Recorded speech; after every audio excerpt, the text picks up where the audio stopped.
আচ্ছা, এরপরে আরেকটা যে জিনিসটা সেটাকে বলা হয় হচ্ছে কি কম্পাউন্ড ক্লিক।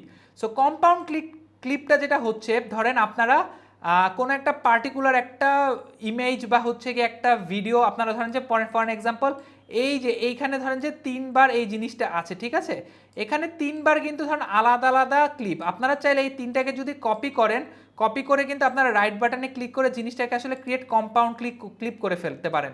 কম্পাউন্ড ক্লিক করলে যেটা হবে, এটা পুরোটা তখন আর আলাদা থাকলো না, একটা সিঙ্গেল একটা ক্লিপে হয়ে গেল।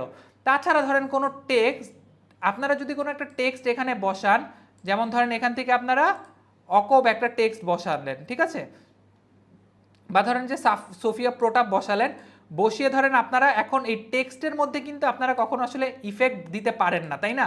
আমরা যে এখানে যে নাচানাচি যে ইফেক্টগুলো আপনারা যদি চান, আপনারা কিন্তু টেক্সটে আসলে ইফেক্ট দিতে পারবেন না।